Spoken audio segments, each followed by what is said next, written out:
رسول آخری نبی. ہمارا جو ملک ہے پاکستان، یہ پہلے ہندوستان تھا. سن 47 میں 14 اگست سن 47 کو پاکستان بنا ہے. پاکستان کی پیدائش کو 75 سال ہو گئے. 74-75 سال اس کی عمر ہے. یہ 75 سالہ ہے. ہندوستان کا یہ پورا، یہاں انگریزوں کی حکومت تھی. مرزا غلام احمد، اس نے اس امت میں نبوت کا دعویٰ کیا. ایک بہائی ہے، ان کی بڑی قلیل تعداد ہے، وہ بھی نبی مانتے ہیں. امریکہ کے اندر محمد علی جان، اس نے نبوت کا دعویٰ کیا، مگر اس کے پیروکار انگلیوں پہ گنے جاتے ہیں. بہت کم پیروکار ہیں ان کی. مرزا غلام احمد یہ 1840 میں پیدا ہوا. آج سے 180 برس پہلے، تقریباً 180 سال پہلے اس کی پیدائش ہوئی. کہاں ہوئی اس کی پیدائش؟ ضلع گرداسپور، قادیان نامی بستی میں. ان کو جو قادیانی کہتے ہیں، تو جس بستی میں یہ پیدا ہوا اس بستی کا نام قادیان تھا. اس بستی سے نسبت کرتے ہوئے انہیں قادیانی کہتے ہیں. قادیان نامی بستی میں یہ پیدا ہوا. ضلع گرداسپور، مشرقی پنجاب میں اس کی ولادت ہوئی، پیدائش ہوئی. 40 سال تک یہ مسلمان رہا. اس نے اسلام کی تعلیم میں کتابیں لکھی.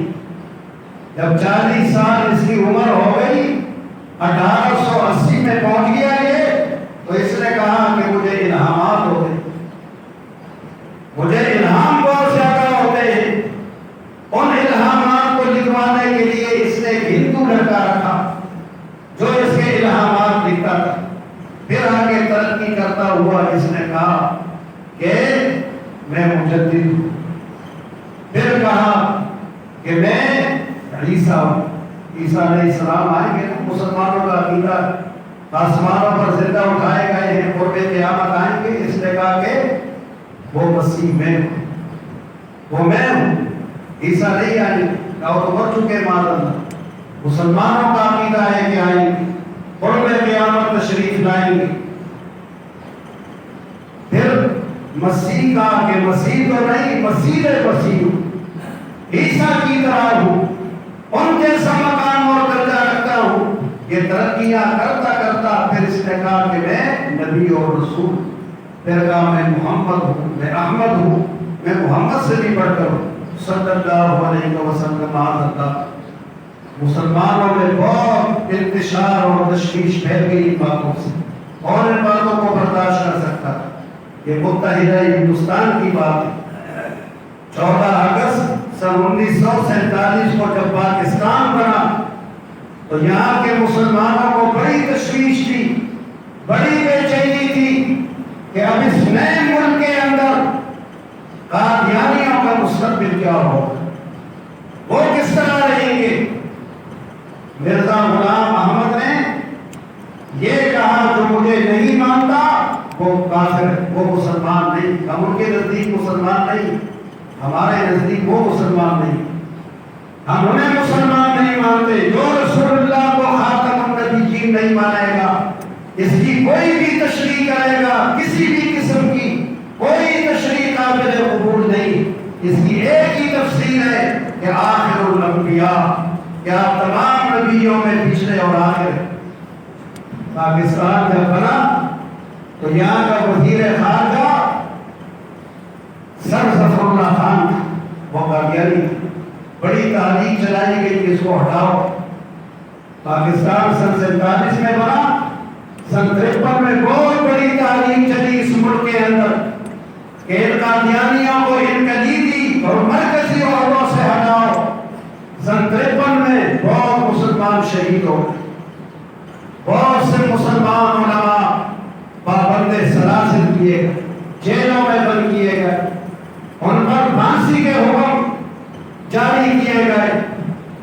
پھر سن 74 میں تحریک چلی یہ تحریک طلباء کی تحریک، یہ کالج کے طالب علموں کی تحریک، ربوہ میں پاکستان میں ان کے ٹرین پر وہ جا رہے تھے سیر و تفریح کے لیے، ان قادیانیوں نے حملہ کیا اور پھر اس سے سن 74 میں تحریک چلی۔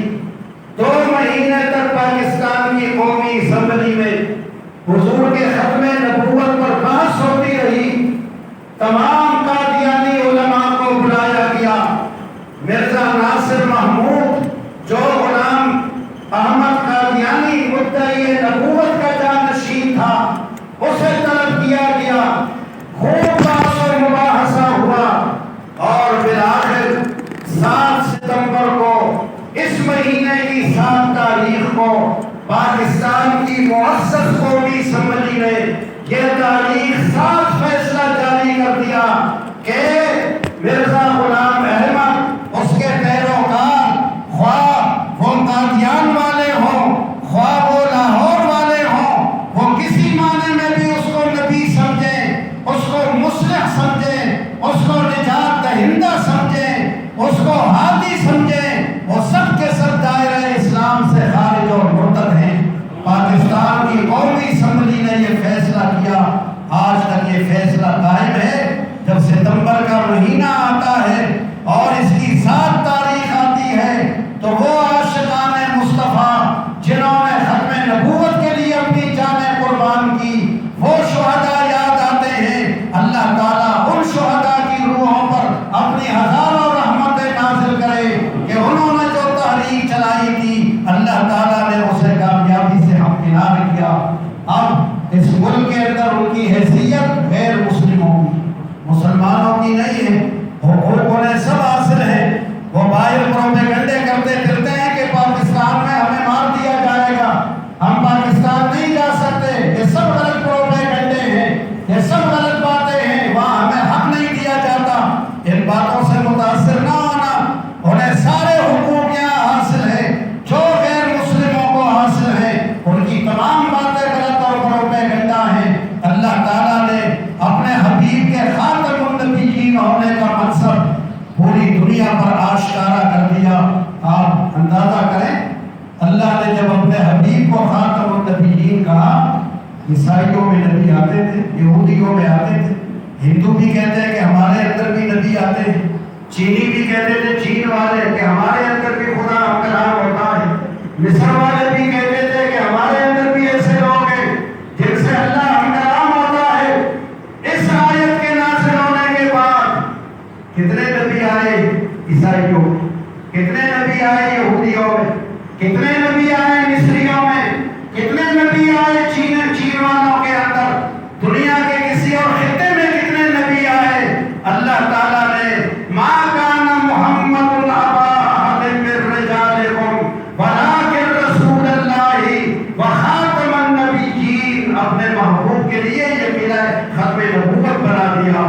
حضور کے نبوت پر اور آپ کے ختم نبوت پر کہ آپ آخری نبی ہیں، معبود ہمارے ایمان کو قائم و دائم رکھے، ہمارے قدموں کو دنیا کی کوئی طاقت